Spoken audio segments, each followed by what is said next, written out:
Quinta-feira e Edi Viega já está aqui no estúdio para falar com a gente e trazer aí qual a informação de hoje, a polêmica de hoje. Bom dia para você, Edi. Qual que é o destaque que você traz para nós nessa quinta?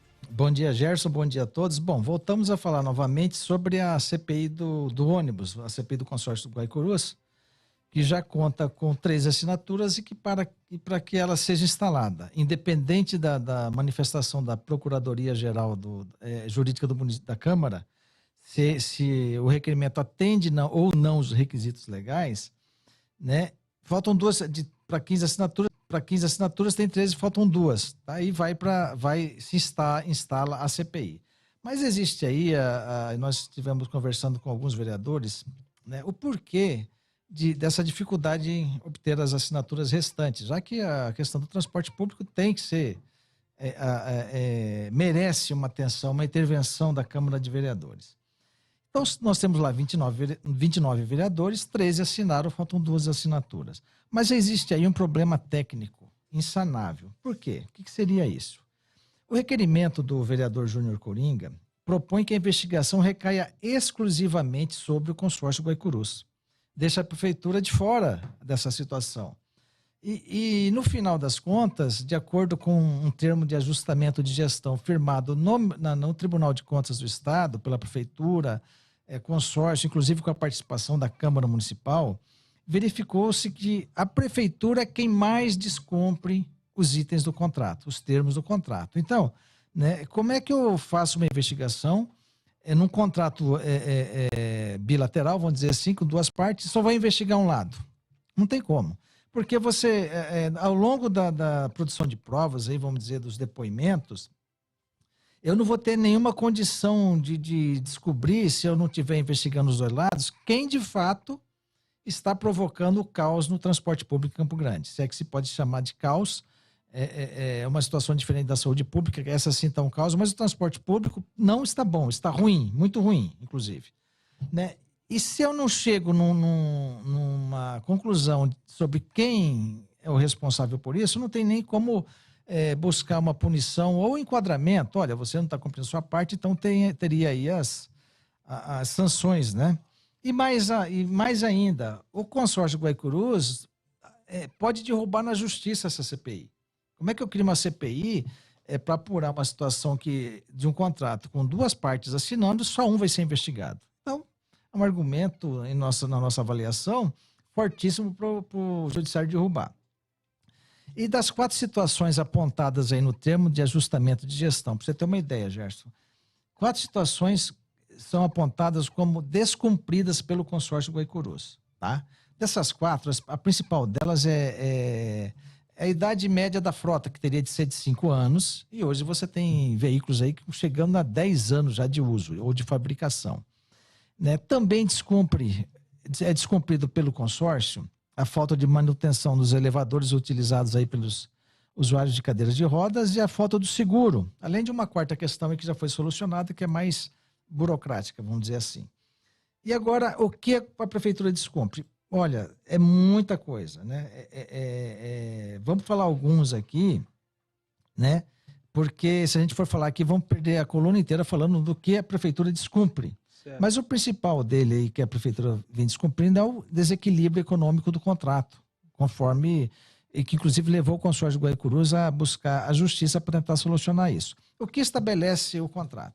A cada 7 anos, a prefeitura obrigatoriamente deve avaliar o seguinte: dos itens que constam no documento, o que precisa ser revisto?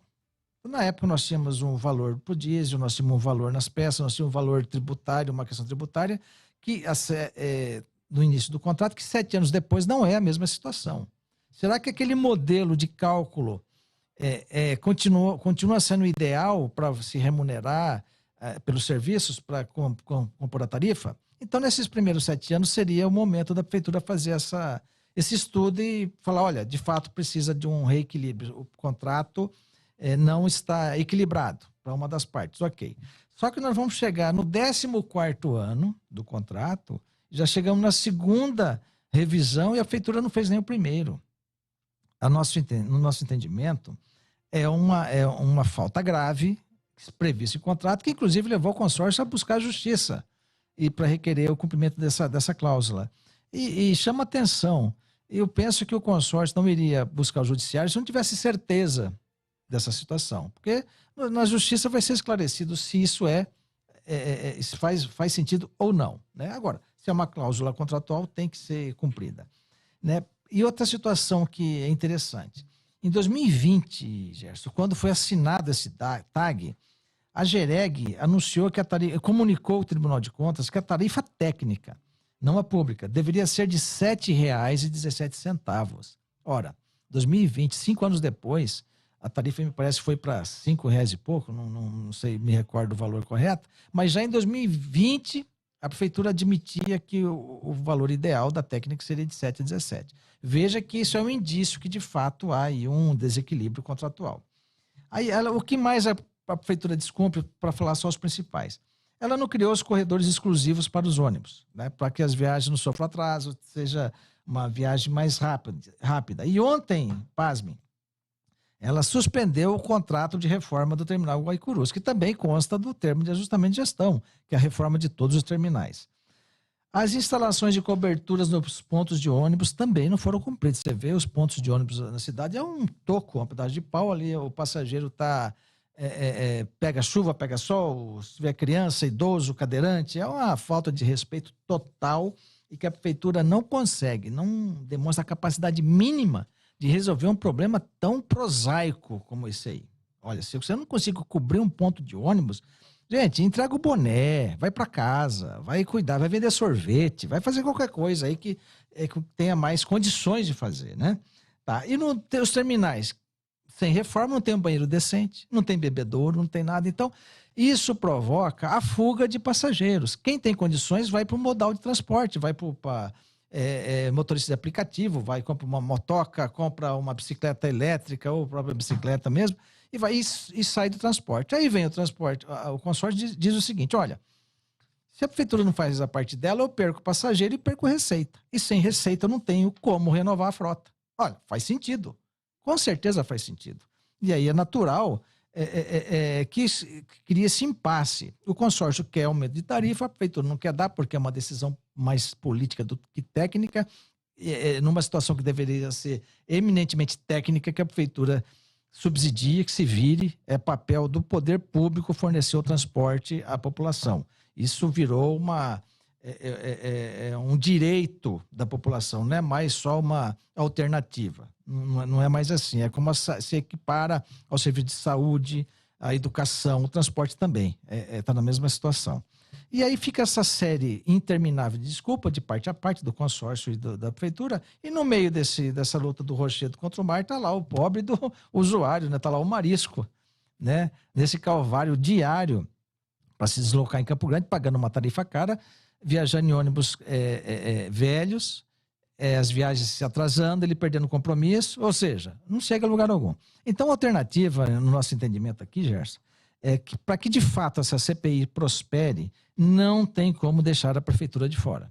A prefeitura tem que ser incluída como polo passivo aí das investigações, né?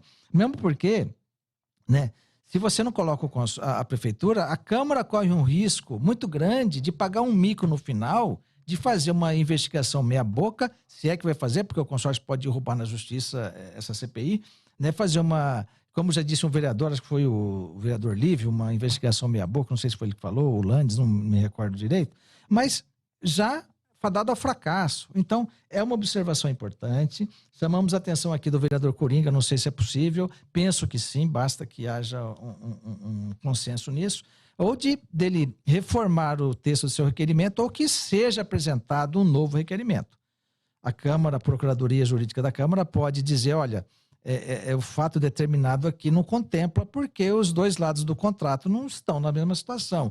Obrigatoriamente tem de estar na mesma situação de investigados, vamos dizer assim, né? Então, e um segundo requerimento, penso com fato determinado, pode ser apresentado, e eu não tenho dúvida de que essas 13 assinaturas, inclusive a do vereador Coringa, estarão nesse segundo requerimento, caso ele seja apresentado, né? E com mais assinatura de quem apresentar esse requerimento, ou seja, já que não se trata mais de uma investigação meia-boca, é bastante provável, tenho certeza disso, de que outros vereadores assinarão e a CPI, na sua quarta tentativa, deve sair de fato. Quarta tentativa, assinaturas então sendo ainda reunidas, né, Edir? A gente fica esperando a atualização desse caso com você. E Edir, só